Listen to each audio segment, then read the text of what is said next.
ça va pas quoi, c'est n'importe quoi, comment ils nous parlent, comment ils nous appellent. Des fois c'est ça. Il y en a même qui sifflent pour nous appeler. C'est facile de mettre une main aux fesses au bloc opératoire, ouais. Ta blouse elle est descendue et paf. On me demande t'es toute nue sous ta blouse? On dit pas les termes quoi, c'est toujours il a une réputation un peu sulfureuse, il aime bien les femmes, il fait des petits entretiens privés dans son bureau, voilà. Donc tout est dans le sous-entendu mais on dit pas en fait c'est un agresseur sexuel, ce médecin. Depuis plusieurs années, la parole des femmes s'est libérée, mais du coup, je me suis demandé ce qu'il en était dans le milieu médical. Pendant plusieurs mois, j'ai interviewé des infirmières, des médecins. Beaucoup d'entre elles m'ont confié leurs histoires sans me donner l'autorisation de les enregistrer. Rares ont été celles qui ont accepté d'être filmées à visage découvert. Alors, j'étais en stage en neurologie et c'était un patient qui devait avoir une ponction lombaire. Donc une ponction lombaire, nous, en tant moi en tant que stagiaire, mon rôle c'était de le tenir pour avoir le dos bien courbé pour que le médecin puisse être entre les vertèbres et que le patient ne bouge pas. Et donc en fait, je devais le tenir mais lui faire comme un câlin quoi. Et en fait, il en a profité pour me toucher les seins et me toucher les fesses aussi. Et donc sur le moment, en fait, c'est une ponction lombaire, il faut vraiment pas que le patient bouge. Donc en fait, j'ai rien dit pour le bon déroulé du soin. Et quand le soin s'est fini, j'en ai parlé à l'équipe et ils m'ont demandé si j'avais aimé. Je rentre dans la chambre avec un médecin, je suis encore plus jeune qu'aujourd'hui puisque je suis stagiaire et le médecin s'adresse au patient en disant bah, vous avez de la chance, vous êtes tombé sur une petite jeune, très jolie et tout, elle va s'occuper de vous, voilà. En faisant un faciès et des petits regards un peu appuyés. Puis le patient qui surenchérit, ah bah super, c'est vrai qu'elle est bien mignonne, voilà. Et là on se dit, oulala, ça va être sympa. Après, en plus, on se dit potentiellement, après je pose une sonde urinaire à ce monsieur. J'étais en stage du coup en chirurgie en deuxième année de médecine. Et mon chirurgien, on était après une opération dans la salle de staff et il me demande si j'ai des photos sur mon compte Instagram en maillot de bain ou sur mon Facebook également. C'est mon premier stage, j'ai 20 ans. Le radiologue il a commencé à dire ah ok c'est super, t'es étudiante en médecine. Bon bah alors à partir de maintenant tu seras ma femme. Tu verras, on va faire des enfants, on va être hyper heureux et tout. Donc là, il faut bien s'imaginer qu'il a quelque chose comme 55, 60 ans. Évidemment, tout le monde rigole. Je ne suis plus étudiante en médecine, je n'ai plus de prénom, en fait. Je suis juste la future femme du chef de service. Et donc à ce moment-là, à chaque fois qu'il y a une nouvelle personne qui rentre dans la pièce, il me présente en disant « Ah bah je te présente ma nouvelle femme ». Au début, j'ai un peu rigolé et en fait, très vite, je me suis fermé et je disais plus rien.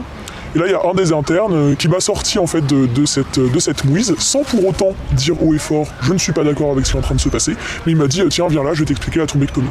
Et en fait, ce qui m'a dégoûté à ce moment-là, c'est de me dire « si jamais j'avais été un homme, j'aurais eu accès au savoir médical, mais puisque j'étais une fille à ce moment-là, j'ai été traitée comme une fille et pas comme une étudiante en médecine ». Tous mes collègues hommes ont pu être amenés à me donner des petits noms plaisants. Ça peut être ma chérie, ma belle. C'était plus genre Miss Tinguette et la Miss.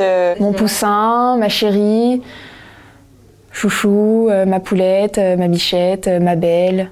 Ça arrive fréquemment, effectivement, que des collègues ou des supérieurs hiérarchiques hommes se permettent d'avoir une proximité physique et des gestes appuyés, même si c'est pas forcément à caractère sexuel. C'est facile de mettre une main aux fesses au bloc opératoire, ouais. Pourquoi c'est facile ?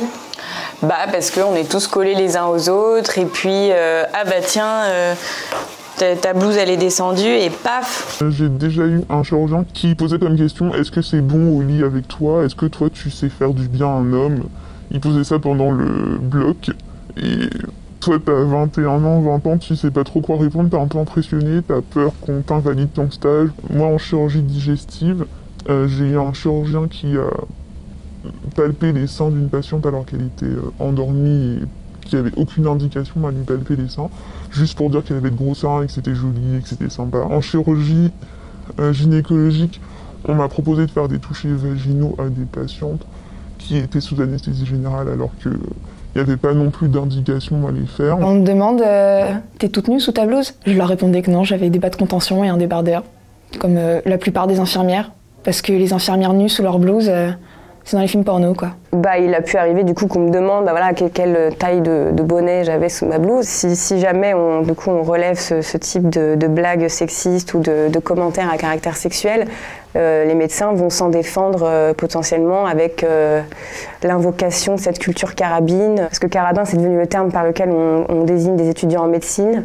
Et du coup, cette culture carabine, cet humour carabin, ce serait faire des blagues graveleuses, grivoises, voilà, à connotation sexuelle dans le milieu hospitalier. Ça permettrait de gérer émotionnellement les situations auxquelles ils sont confrontés. Je me dis même plus quand je vais en stage, est-ce que je vais être confronté à de la persécution sexiste, tout ça.